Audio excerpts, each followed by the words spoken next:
मेरे भीतर सोए मर्द को जगा दिया। आज मैंने जाना कि वही हर स्वर्ग हो सकता है जिसका मर्द उसका स्वामी हो। क्या क्या क्या क्या स्वर्ग स्वामी? बातें तो ऐसे कर रहे हो जैसे सीधे स्वर्ग से सिधारे हो। बिल्कुल, प्रकाश का स्वर्ग जैसे घर देख कर ही मुझे मालूम हुआ कि आज तक मैं नर्क भोग रहा था। तुम्हारा दिमाग खराब हो गया। जिस घर में तुम्हारी बेटी की सौतन तुम्हारे दामाद के साथ गुलछर्रे उड़ा रही हो, उस घर को तुम स्वर्ग कहते हो? औरत होकर औरत के लिए ये सब गंदी बातें बोलते हुए शर्म नहीं आती तुम्हें? किस तुम कोसे जा रहे हो? वो प्रकाश को नहीं, प्रकाश की बेटी को सीने से लगाए रखी है। उस पर 100 लांछन लगाकर तुम्हारी मूर्ख बेटी यहां चली आई।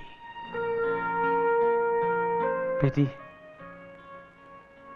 बेटी, एक स्त्री के लिए पति और बच्चे से ही घर बनता है। अभी भी वक्त है।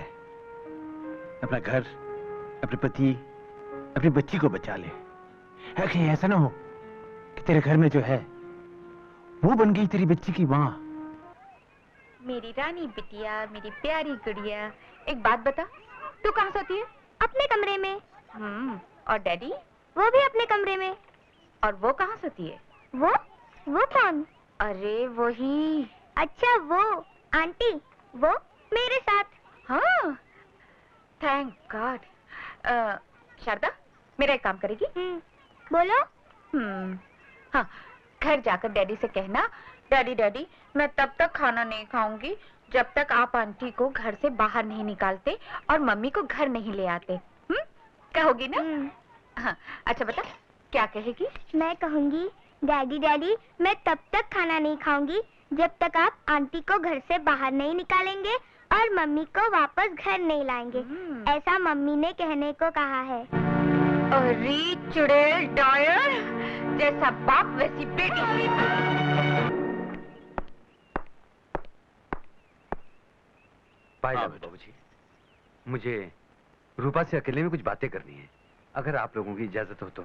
अब बात करने को बचा ही क्या है? तुम चुप रहो। बेटा, अपनी बीवी से बात करने के लिए किसी की इजाजत की जरूरत नहीं होती।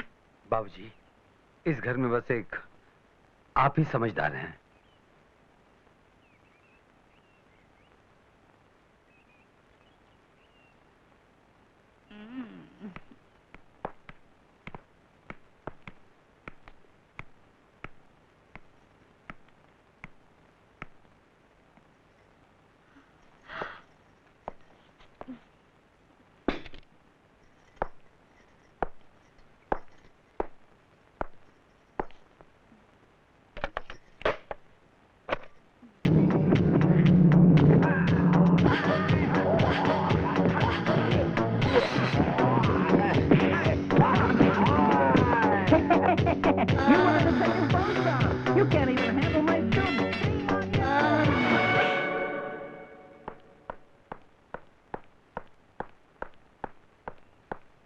लगता है सब ठीक हो गया बेटा? जी हाँ। तो रूपा को तुम साथ ले जा रहे हो ना? अगर वो मेरे साथ अकेले चलने के लिए तैयार है तो। डरो मत, हमें से कोई उसके साथ नहीं जाएगा। मेरा ये मतलब नहीं था बाबूजी। फिर? मैं उनकी बात कर रहा था जो रूपा के हमेशा के साथी बन चुके हैं। मतलब? मतलब ये, रूपा का झूठा अभिमान, उसकी जिद, ईर्ष्या, द्वेष, बदले की भावना, अगर वो इनको हमेशा के लिए छोड़ने के लिए तैयार है, तभी मैं उसे अपने साथ ले जाने के लिए तैयार हूँ। देखिए जरा इधर देखिए, जरा देखो तो क्या हालत बनाई है मेरी बेटी की। अरे तू आदमी है या जानवर? तेरी फूल सी बच्ची को किस बेरहमी से मारा है तूने? भला कोई आदमी अपनी औरत को इस तरह मारता है, वो भी उसके माँ बाप के घर में? मेरी बहन पर तूने जो जुल्म किया है, उसका जवाब तेरी बहन की हड्डियां तोड़कर मैं अभी देता हूँ। खबरदार, एक भी कदम आगे बढ़ाया तो मैं तेरी टांगे तोड़ दूंगा।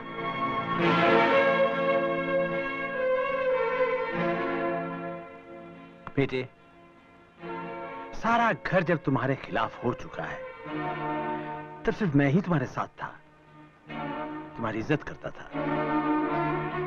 मैं ये नहीं कहता कि मेरी बेटी ने कोई गलती नहीं की, लेकिन तुम्हारे जैसे समझदार आदमी का अपनी बीवी को बेदर्दी से मारना, यह गलत है। फिर तुम में और रूपा में फर्क ही क्या रहा?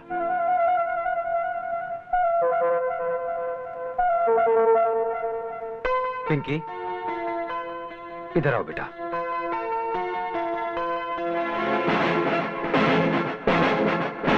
आपने कहा था कि मैं इंसान हूं या जानवर। ये देखिए, इस फूल सी बच्ची के घाव देखिए और देखकर ये बताइए कि इसे मारने वाला इंसान है या जानवर। हाँ हाँ, मैंने इसे मारा। मैंने इसे 9 महीने पेट में रखा। क्या एक माँ को अपनी बेटी को मारने का भी अधिकार नहीं? 9 महीने पेट में रखने से कोई औरत मां नहीं बन जाती। क्या तुमने एक माँ की तरह कभी इसे अपना दूध पिलाया, कभी अपनी बाहों में झुलाया, कभी सीने से लगाकर प्यार किया? नहीं। जब तुमने माँ का कर्तव्य नहीं निभाया तो तुम्हें माँ के लेने का कोई अधिकार नहीं। और हाँ, एक बात याद रखना, आज के बाद तुम पिंकी के साए को भी नहीं छू सकोगी।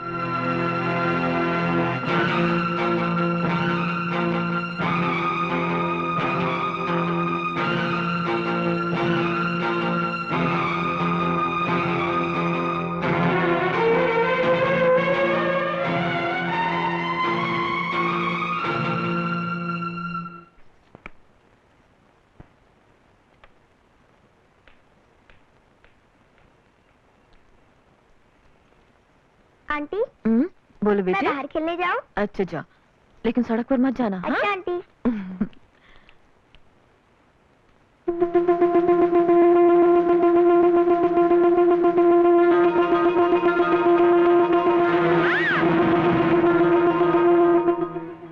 पिंकी, शारदा, शारदा।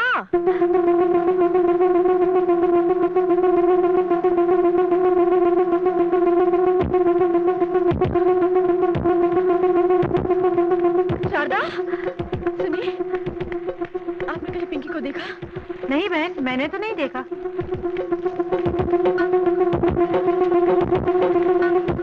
सुनिए, पता नहीं पिंकी कहाँ चली गई। मैंने तो उसे इस तरफ नहीं देखा। यही तो थी। तो यही कहीं खेल रही होगी।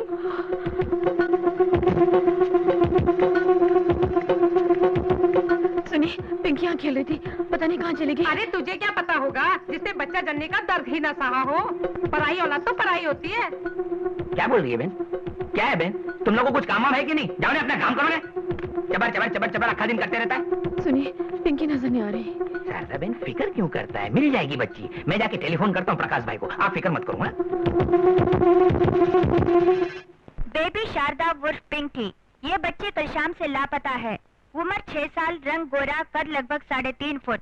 जिसे इस बच्ची का अता पता मिले वो नजदीक के पुलिस स्टेशन पर संपर्क करें।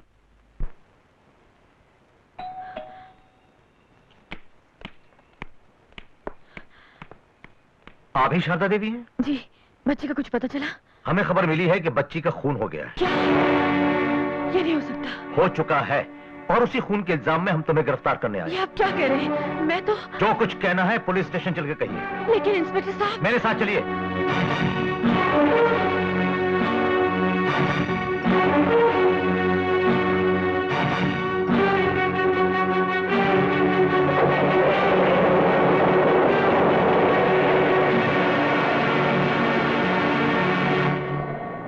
लड़की की मां और मामा ने तुम्हारे खिलाफ रिपोर्ट दर्ज कराई है।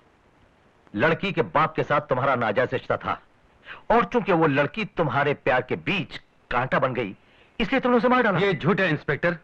ये मेरी बेटी से इतना प्यार करती थी जितना उसकी सगी मां ने भी नहीं किया। ये झूठी रिपोर्ट उन लोगों ने इन्हें फंसाने व बेइज्जत करने के लिए की है। मुझे पूरा यकीन है मेरी बेटी को कुछ नहीं हुआ है।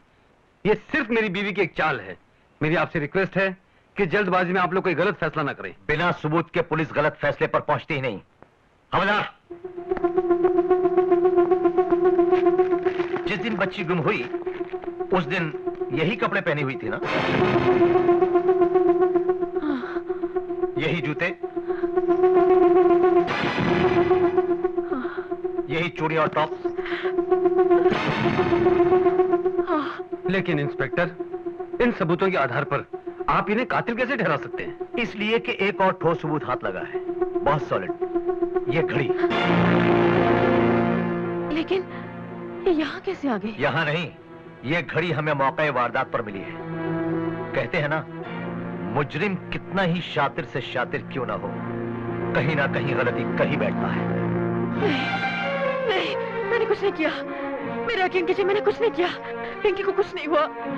मैं तो उसे कितना... प्रकाश जी, मैं सच कहती हूँ, मैंने उसे नहीं मारा। मैं कातिल नहीं हूँ।